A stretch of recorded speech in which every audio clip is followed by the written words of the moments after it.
So, JC, not only you have been in the military, but you also went to war. You went to Afghanistan. Can you tell us about this experience? How did it change you? What did you learn? Yes, I am a war hero. Yes. There's a picture of me in the War Museum. There's a book. Yes, thank you. There's a book written about my platoon, my company. It's not like me to show off, but I don't. Why not? Right? No, it's not show off. Like, I'm very curious. I think you guys as well. Like, well, we can show off a little. Like we're making a you survive. He's a war hero and he's a survivor. Yeah. Canada did not go to war for like 50 years. We didn't take part in the Vietnamese War. We were in the Korean War before, and we did join the Afghan War for whatever reason. Everybody was doing it, so I thought we'd join in there. And then Canada took a big role, and we hadn't been in combat until my platoon. Sorry, not my platoon. My company. My battalion. I'm so sorry, I forgot the lingo. Then my battalion went in 2006, and then it was, 3 months, nothing happened. And some people from Canada were saying to me, "Is like, Jesse, don't worry, you're not going to be in combat. Everything's fine." And I was like, "No, I know we are going to be. They've been telling us it's going to be heavy combat." Did it happen? Yes, it did. And then the first time it actually happened, it was funny because I had a friend at home, and she's like, "You're not going to be in," kind of a jerk, "You're not going to be in combat." And I was like, "Yes, I am going to be in combat. You don't know." And then the first time we were in combat, I was on the front page of every newspaper in Canada carrying one of the deceased, right? One of the people that had died. And so I showed her. Yeah. High five. But wait, because we prepared this interview, ladies and gentlemen, and you told me something. Like you told me stuff slightly less funny that happened to you, and like how you escaped from that. I'm scared of that. And how you came back to life. It's the good stuff. Can you tell us about the deep stuff? Well, not too much. It's tough, right? But war is interesting. Let's say, okay, I have a good thing. If you can try to picture this, imagine that you're going into a battle. You've been up all night, and they've been firing mortars or bombs at you. And then you go in at 3 a.m. You got 4 labs, or kind of like tanks, and backed up by a recce platoon. And then just as you're going to do a full frontal, an assault on this area where there's 2,000 Taliban, all of a sudden these bombs, artillery start, gunfire, tracers. You can see the bullets because they put mercury in every 4th bullet. You see just the world explodes. And at that point, I knew I was going to go into combat, and there was like a feeling I've never had of just euphoria came over my whole body. Like, this is the greatest moment of my life, just like, I could feel it. I was like, this is the greatest. It's like a spiritual, I could add some adjectives to it, maybe. It was like spiritual almost, adrenaline, right? Going into battle is, we used to do it a long time ago, especially people like you, Micka, and your ancestors in the past. It's a good experience to go into battle. What have you learned from it, and what happened that specific day? Well, I think we killed like 1,000 Taliban died. You can find that battle. It's on Wikipedia. My platoon was basically wiped out. A few of us were not at all wounded, but we were we're not, I forget the word, unoperational, or English isn't my strong suit. I'm good at Vietnamese and Japanese. So we were no longer operational after that. We were just like put on a side base and kind of like did some operations around and then went home. Most of us got out of the army. Some of them got kind of sad and had some problems. I left Canada. I left Canada because I didn't want to stay in Canada and like think about the war, and stuff. Because in Canada they have a bar called the Junior Ranks. It's a veteran bar, so it's like if you were in the army, and then they go in and they drink beer and then they talk about the war and then they focus on it. You're basically focusing on the past, right? And I was like, I don't want to do that. I want to take the good experience and then move forward in my life. So I went to Japan. I went to learn Japanese. What motivated you to go to Japan and after go to Vietnam? I wanted to, going to Japan is an adventure. I was like, okay, it's time for a new adventure. And I don't want to forget, but I don't want to dwell on the past. I don't want to sit and think about like, oh, Keller and Colche and all the boys and those are the good days. You're like, why did that happen? Like, that's so terrible. And like, why did you survive? The government or blame, the world for war or whatever. I just said, okay, so because when I was in Japan, basically, I had to really study Japanese. I like doubled down and I would take my dictionary around and I'd really try. And I studied really well.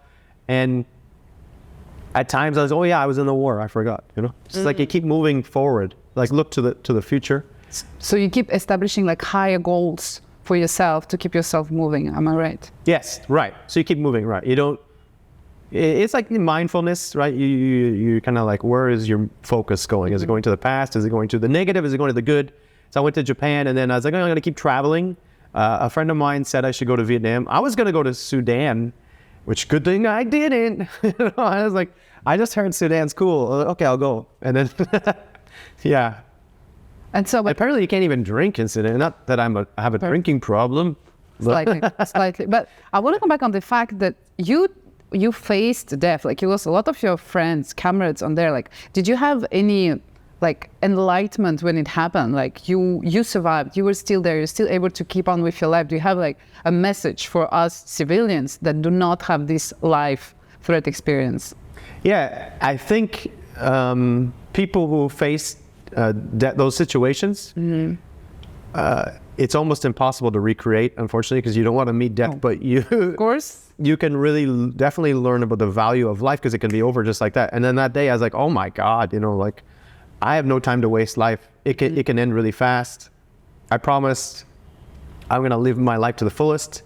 That's another reason I went to Japan and Vietnam, keep moving around. I was like, I'm going to really enjoy my life because it can end just at any time. You don't even see it coming. And that's like, I'm not going to work in an office. I'm not going to do things I don't like. I'm going to live for adventure, Yeah, and always stay positive. Like every time we meet, I see you, you always have this light, this joy, you're always smiling, making jokes. And it's very surprising when you tell your story, what happened in the past, like, wow, okay, like there is a reason. Yeah. You became, I guess, so joyful and happy of life because you knew that you can lose it at any moment. That is one, that's the main reason why I don't accept to be bullied or to do a job that I don't like to do. I don't accept because I was like, this is my life. A lot of people, like in Vietnamese, they say "Sam Thuc Thế Đi," which means like, you have to live practically and understand that money makes the world go round and you need to get in that office and get that money out. And it's like, yeah, but then you're going to be old and a lot of money. And I take it to another point. If you want to remember, we talked about being a writer. Yes. So being a writer has been really good for me because, as you know, a good writer needs a lot of really good life experiences. You have to go through a lot of things. And I've been regularly published for like 12 years, like every week or every other week. And it's very tough to get published. As you know, you've also worked for my magazine, right? It's your magazine, Tujakur. We worked together. Yeah. But I want to ask you, like, how did you go from being a military man, very practical, to become a writer? Like, it's just two different realities. I was like a writer artist before the army, and I always wanted to be a writer because I was a big reader and an introvert, from a farm.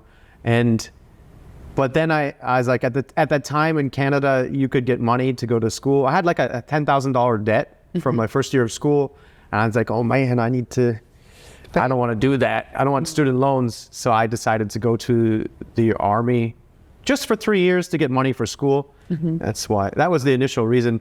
But I wrote when I was in the army and I was good. My friends loved reading it. And